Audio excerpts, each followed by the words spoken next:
یسوع مسیح کے جلالی اور بابرکت نام میں آپ کی سلامتی ہو۔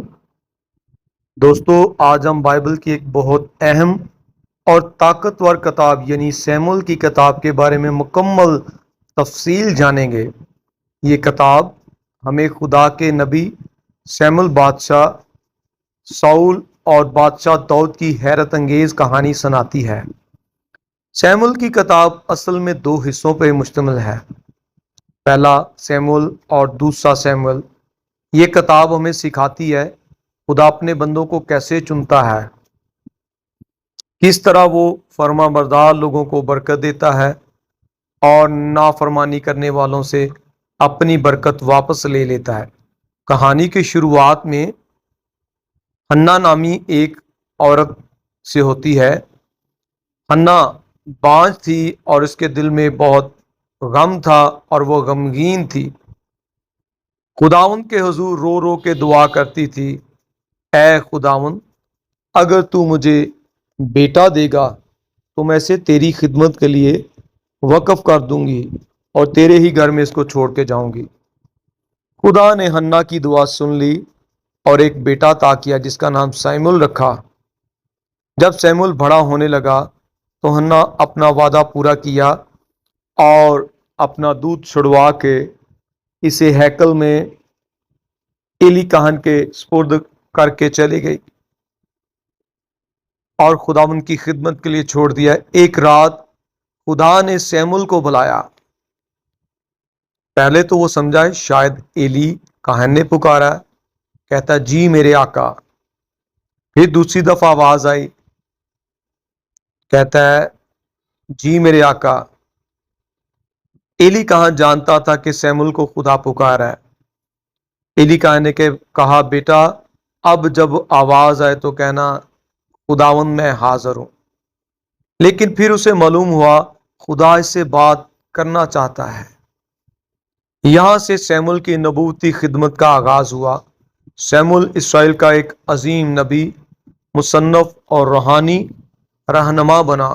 لوگ اس کی عزت کرتے تھے کیونکہ خدا اس کے ساتھ تھا۔ سیموئیل کے بارے میں بائبل مقدس خدا کا کلام سکھاتا ہے۔ سیموئیل وہ خداوند کے نبی ہیں جنہوں نے خدا کے کلام کو مٹی میں نہ ملنے دیا۔ بعد میں اسرائیل کے لوگ دوسرے ملکوں کی طرح ایک بادشاہ چاہتے تھے۔ اگرچہ خدا ان کا حقیقی بادشاہ تھا، پھر بھی لوگوں کے اصرار پر خدا نے سیموئیل کو ساؤل کو بادشاہ مقرر کرنے کا حکم دیا۔ ساؤل شروع میں عاجز تھا، لیکن بعد میں اس نے خدا کی نافرمانی شروع کر دی۔ اس نے خدا کے حکم کو پورا نہ کیا، جس کی وجہ سے خدا اس سے ناراض ہوا۔ تب خدا نے سیموئیل کو بیت لحم بھیجا تاکہ وہ وہاں یسی کے بیٹوں میں سے سب سے بیٹے کو چنے، وہ ایک نئے بادشاہ کو مسا کرے۔ وہ نوجوان چرواہا تھا، اس کا نام داؤد تھا۔ داؤد خدا سے محبت کرتا، چلتے پھرتے اٹھتے بیٹھتے خدا کی حمد کرتا، اس کی حمد کے گیت گاتا۔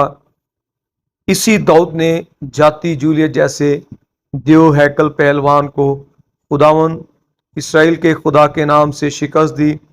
لوگ داؤد سے محبت کرنے لگے لیکن ساؤل سے حسد کرنے لگے۔ جب جاتی جولیت جیسے بڑے قدور شخص جس کے پاس نیزہ، بالا اور برچھی تھا، کلام مقدس سکھاتا ہے داؤد نے 5 پتھر لیے چیکنی مٹی کے، ایک ہی پتھر گلیل میں گما کے جاتی جولیت کے ماتھے پر مارا اور اسی وقت جاتی جولیت گر گیا۔ لوگوں نے نعرے لگانا شروع کر دیا۔ ساؤل نے تو ہزاروں مارے لیکن داؤد نے لاکھوں۔ بائبل خدا کا کلام سکھاتا ہے اس نے کئی مرتبہ داؤد کو قتل کرنے کی کوشش کی۔ ساؤل اس سے حسد کرتا تھا مگر خدا داؤد کے ساتھ تھا۔ آخرکار ساؤل جنگ میں مارا گیا اور داؤد اسرائیل کا بادشاہ بنا۔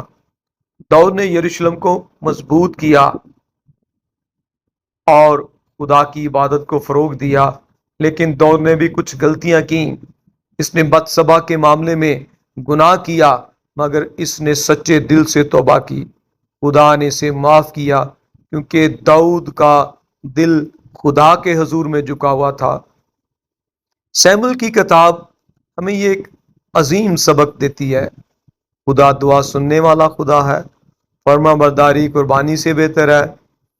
خدا دل کو دیکھتا ہے، حسد و نافرمانی انسان کو تباہ کر دیتے ہیں، سچی توبہ انسان کو خدا کے قریب لے آتی ہے۔ دوستو، اگر آپ کو یہ ویڈیو پسند آئی تو اسے لائک کریں، شیئر کریں اور چینل کو سبسکرائب کرنا نہ بھولیں۔